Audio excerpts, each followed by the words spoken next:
Hello. So I came across this gem and thought it would be fun to share it with you guys.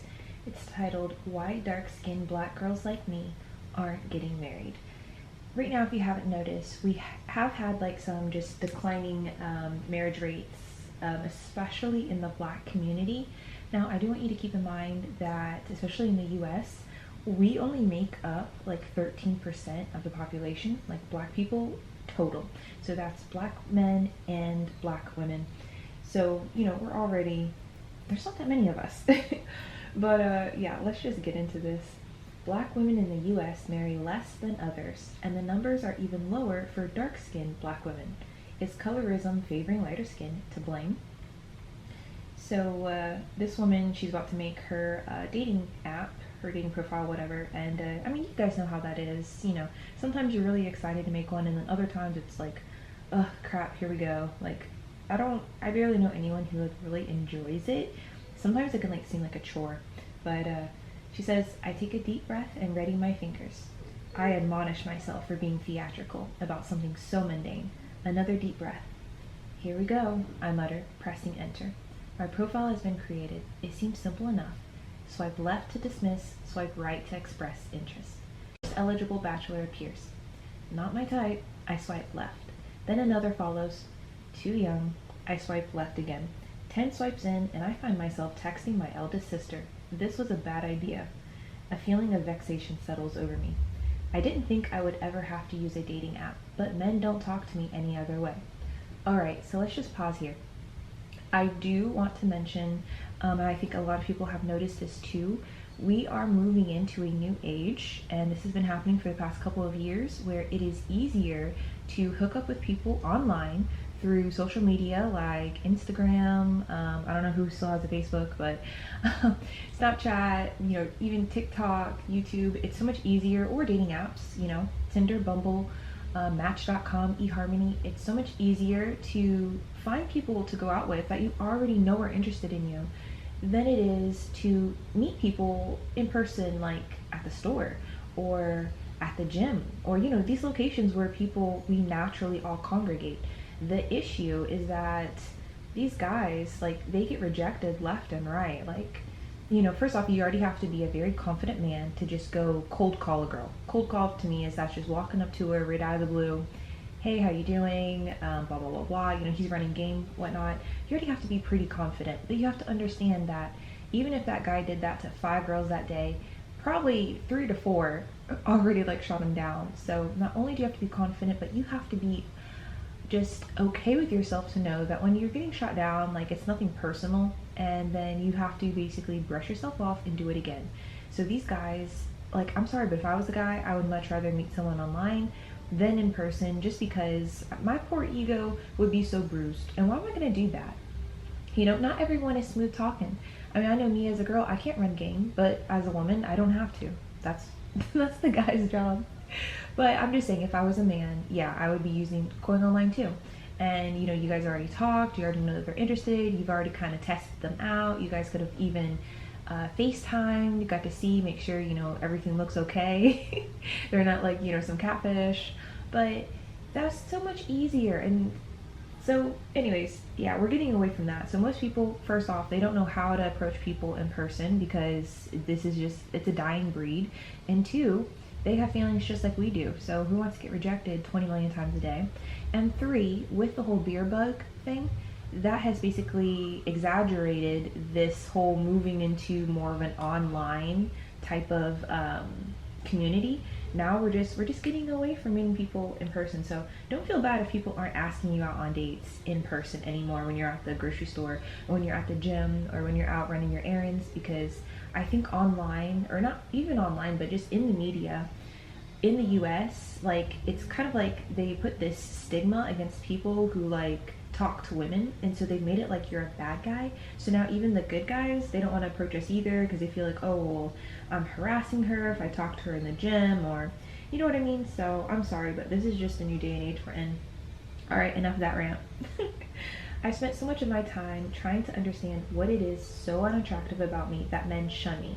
At first I thought it was because I was intimidating, a word I've heard used to describe me. For a while, I concluded I was not that interesting. a line I subsequently used as my biography on social media. But those explanations won't do. The real issue is staring me right in the face, my deep mahogany skin. Colorism, the prejudice based on skin tone, has stunted the romantic lives of millions of dark-skinned black women, including me. We are not as valued as our lighter-skinned counterparts when seeking romantic partners.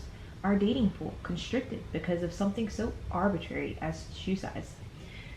Okay, so this is really funny. Okay, sorry, I keep on interrupting, but I was watching Does This Shoe Fit? Basically, it's like this little show in UK, and this guy said he don't want no 9 shoe size wearing girl, and guys, I about died. Like, I'm over here 9.5 foot. Like, oh, is this what guys feel when we shun them because of their height? Like, I want a 6 foot guy. Like, is this what they feel? Because some of us, we just can't help it. We can't help it, we got big feet. Anyways, let me get back to it. Like other systems of racial inequality, American colorism was born out of slavery. As slave masters raped enslaved women, their lighter-skinned, illegitimate offspring were given preferential treatment over their dark-skinned counterparts, often working in the house as opposed to the fields. Well, first off, if you rape a woman, which, you know, I'm sure some of these, relationships were probably consensual. Yes, there was rape, but I'm sure there were some. If that is your flesh and blood, wouldn't you treat them better than someone that, I don't know. I'm just saying, if these kids that were half of this person's blood, obviously they're not going to just throw them back out into the field. Obviously they're going to treat them better because they're actual flesh and blood. But I digress, guys. Let me continue. This order has since been perpetuated by systemic racism and internalized by black people. It remains alive even now, insidiously snaking into my life. I have many memories of being degraded because of my complexion. The most piercing is from middle school. 2 girls giggled in my Georgia history class during the showing of a documentary about slavery. As the film explained the origins of skin tone prejudice, one girl, biracial, hazel-eyed, and the only other black girl in class, whispered that she would have been a house slave, but that I would have been a field slave, as the famous image of whipped Peter played on screen. I sank down in my chair, silently greeting the weight of my oppression on my 12-year-old shoulders. In many ways, nothing has changed since that day. Dark skin still not only comes with expectation of lower class, but lessened beauty, not to mention uncleanliness, lesser intelligence, and diminished attractiveness. Guys, I don't know. I mean, I thought she was gonna actually show us some data on this, that guys were swiping on other girls more that were lighter or something, but so far it's just we're talking about her experience. I think most of us, especially if you're watching this channel, if you're one of my viewers, we have those times in our life where our friends said, I like your skin tone, but I would want to be lighter. I've had that happen. It's just a part of growing up in school. People will give you a compliment and then say that you're too dark. Or just straight up tell you, hey, you need to stay out of the sun, you're black enough already. I've heard that one too.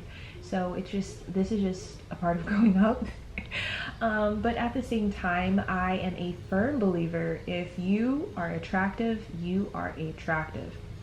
So if you're trying to level yourself up, if you're trying to get out there and meet more people, you have to understand the basics of attraction. And some of the basics are just clearing up your acne. That's a big one. Healthy looking skin, glowing looking skin. It doesn't matter what shade your skin is, but glowing looking skin, that just attracts guys just so much. Acne kind of scares people away.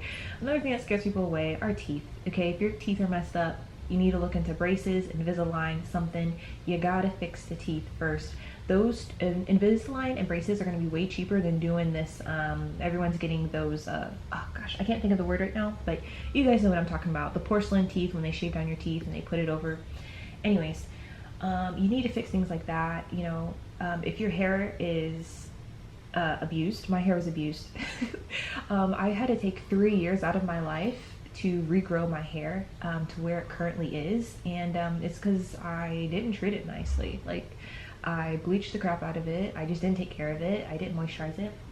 So you have to start working on these things. You can do all of these things. If you are kind of self-conscious, maybe you have a bit of a belly, maybe you have some pudge, you can start getting on that like right away. That'll probably be one of the easier things to fix, because hair takes a long time.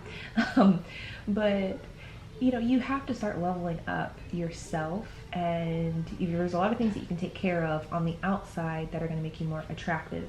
But like I said, if you're attractive, you're attractive. So I see where people want to say, oh, it's all about the skin tone, but it's not all about the skin tone. There's a lot of other stuff that we have to fix if we want to start getting people to like actually want to take us out, actually continue coming around. Like, it's so much more difficult than just the skin tone thing. But she's making it seem like it's all about the skin, and I don't believe that.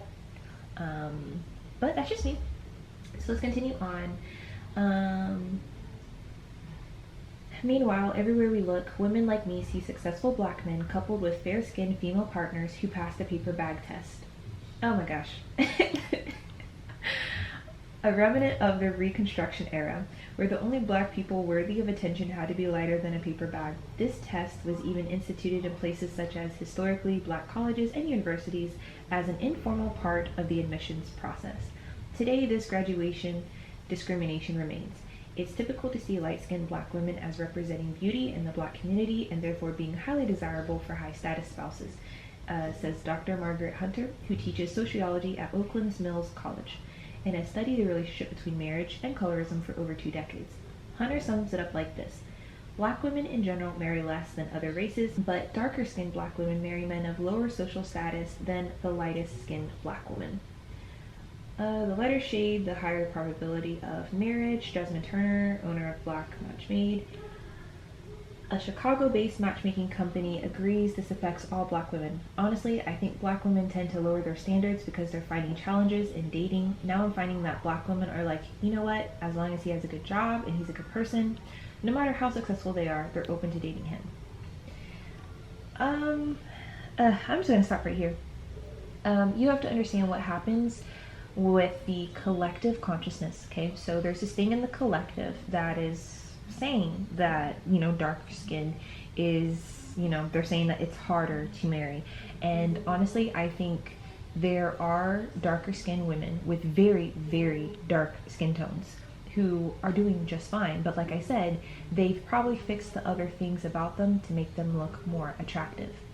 Also, I want to throw in that black women in general, we have a harder time of getting into relationships, not even getting into relationships, but maintaining relationships to even get to marriage, because of, we have this thing thrown on us that we are kind of masculine, that we're assertive, that we're loud, that we're gonna nag all day, we're always gonna have a problem, we're always gonna have an attitude, and we have some insecurities that make us, I guess, throw up this harder exterior, this shell of like, I'm gonna hurt you before you hurt me. And really on the inside, we're just kind of screaming out for love and for someone to take us in and to accept us. So until you fix that internal mindset, okay, until you get out of the collective conscious, the one that says that dark skinned girls are gonna, find husbands or whatever, until you get out of that, you will never be successful with dating. You can take as many, as much glutathione as you want to take. You can use all of the creams, all of the stuff, you can do that all day long. But until you fix that internal monologue and your values and your thoughts around you and your beauty, then yeah, you will always fail. And that's just how it is. That's on loving yourself. So I'm not gonna finish this because I don't want to feed into it because it's a lie. Really, women in general, even women who are white, even women who are Hispanic, they're having hard time not only getting a man but keeping their man. Okay, keeping the man, not getting divorced or even getting a marriage proposal. Okay, so as women, it's a struggle, and a lot of it has to do with our mentality about men, how we view men, how we view ourselves, and I think also a little bit about feeling confident in ourselves. So yes, there are some things physically that we can do to improve ourselves that will make us feel better on the inside and give us more confidence, but also it's just if you just are a confident person, but a loving person, automatically you're going to attract more people just in the way you carry yourself and the way you think and feel about yourself. I'm not going to get too far into it because I don't want this video to be too long, but I don't know, let me know, what do you guys think about this? I think it's very interesting, but from a spiritual viewpoint, I can definitely see where this is just killing us as women on the inside. This thought, this idea around skin tones. And I just want you to know that it doesn't matter how many hundreds of dollars, thousands of dollars you shell out on glutathione, if you think that getting a lighter skin tone is going to be the answer to all of your worries, then you're just, I think you're crazy. And you're in for a rude awakening, because it doesn't, like, that's not even, I wouldn't even say half of the problem. It's not even a quarter of the problem. That is just one more thing. It should just, I guess, be another notch on your belt to self-improvement. You know, if you have, especially if you have skin issues, like if you have hyperpigmentation, if you have melasma, if you have things that you just feel self-conscious about, you know, worry about fixing them, but just understand that you have so much work to do, and your skin ain't gonna save the day.